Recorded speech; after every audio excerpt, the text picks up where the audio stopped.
Hi all and welcome once again to Peace's Diary. Thank you for tuning in. Thank you to all new subscribers. That means a lot to me and to this channel.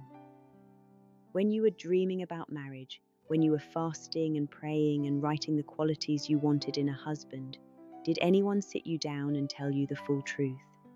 Not the highlight reel, not the he proposed in front of the church and everyone clapped, not the wedding photos with the white dress and the tears of joy. I mean the real truth, the part that comes after the rice and the confetti, the part nobody puts in a premarital counselling pamphlet. Because here's what I've noticed. We raise Christian women to want marriage. We teach them to guard their purity, to wait, to trust God for a godly man. And those are good things, don't mishear me.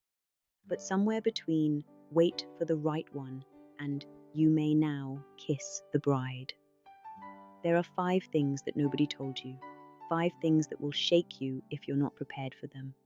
And I'm going to tell you today. Because that's what this channel is for, not performance, not pretending, real talk, rooted in the word. So if you're single and praying for marriage, stay with me. This is not to scare you, it's to prepare you. And if you're already married and you're sitting there thinking, why didn't anyone warn me about this? This one is especially for you. Let's get into it. Thing number 1. Your husband will not complete you, and the moment you expect him to, your marriage will begin to crack.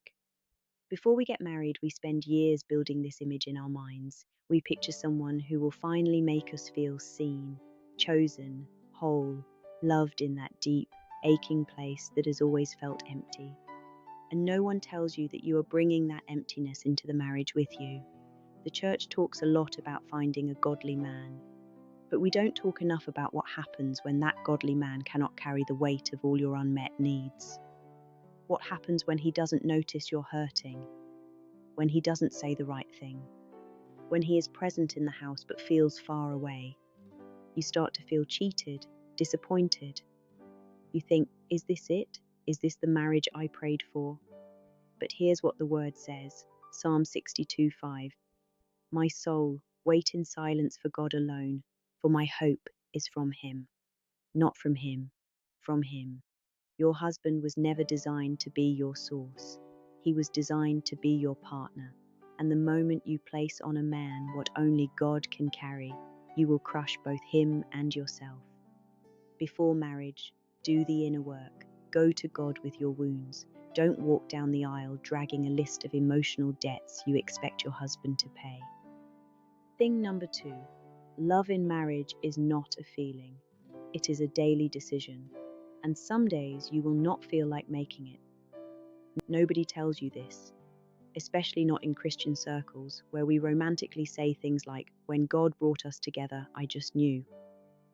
But knowing on the day you met him is different from choosing him on the day he disappoints you, on the day he says the wrong thing in front of your family, on the day he is distant and you don't know why, on the day the bills are pressing, the children are crying, and the two of you have not really talked in weeks. On that day, love does not feel like a warm glow in your chest. On that day, love looks like a choice you make with your hands and your feet, even when your emotions are screaming something different. 1 Corinthians 13:4-7. We quote it at weddings. We have it on wall frames. But go back and read it slowly.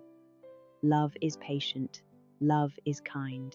It does not envy. It does not boast. It is not easily angered. It keeps no record of wrongs.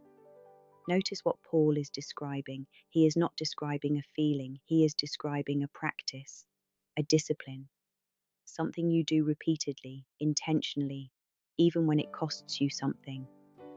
Marriage will require you to love someone on the days it is inconvenient. Thing number 3. You will have to die to yourself in ways that will feel deeply unfair, and the cross is the only thing that will make sense of it. Marriage exposes you. That is the only word for it. Before marriage, you can manage your selfishness. You live alone, you set your schedule, you handle your emotions on your own terms.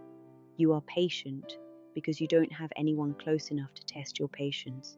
Then you get married, and suddenly someone is there, all the time, in your space, with their habits and their moods and their way of doing things that is not your way. And what comes out of you, what rises to the surface, surprises even you. You will see things in yourself you did not know were there. Pride, control, resentment, a deep unwillingness to yield.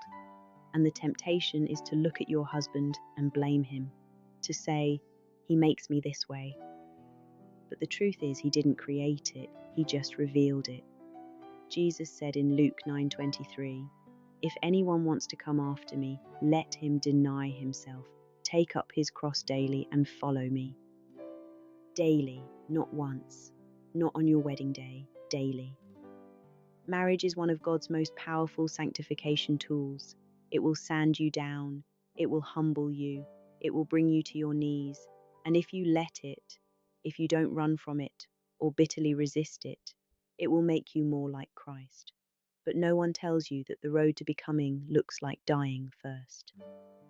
Thing number 4, sexual intimacy in marriage is not automatic, and silence about it in the church has left many wives confused, ashamed, and suffering alone. I'm going to say what many won't. We spend years as Christian women being told to guard our bodies. Don't give it away. Protect your purity. The gift is for marriage, and that is true. But what nobody tells you is that when you finally get to marriage, when the ring is on your finger, some women still feel afraid, or disconnected, or deeply confused about how to transition from guard this to give freely. Some women walk into marriage carrying shame from their past, things that happened to them, or choices they wish they could undo. And that shame doesn't automatically leave because you signed a marriage certificate. Some wives are struggling in their marriage bed and suffering in complete silence because the church taught them to keep the gift wrapped, but never taught them what to do when it was time to open it. Hebrews 13:4 says, "Marriage is to be held in honor among all." Honor. That word means to value it, to treat it with care, not to abandon it, ignore it, endure it, or be ashamed of it. If you are struggling in this area, whether it's past wounds or unspoken fears, please do not sit in silence. Talk to your husband, seek godly counsel, pray together. Thing number 5, the hardest person to submit to will not be a stranger. It will be the man who sees you at your worst and still stays. We have many debates in the church about submission. People either overteach it as silent, fearful compliance, or they throw it out entirely. But here is what nobody tells you about what submission actually costs. It is not hard to submit to someone you don't know. It is not hard to defer to someone you're trying to impress. It is hardest to submit to someone who knows your flaws and loves you anyway. Because with that person, your pride is right there. Your ego is wide awake. You know him. You've seen his mistakes too. And the flesh says, "Why should I yield to someone who is just as imperfect as I am?" Ephesians 5:22. Wives, submit to your own husbands as to the Lord. As to the Lord, not because your husband is the Lord, not because he is always right, but because the posture of submission, that trusting, honoring posture, is ultimately an act of faith toward God. It is you saying, "Lord, I trust your design, even when I don't fully understand it." That is not weakness. That is one of the most radical acts of faith a woman can perform. And no one tells you how hard it will actually be, or how much grace you will need, until you are standing inside the marriage, face to face with a man who loves you, and your pride is begging you to fight. So there they are.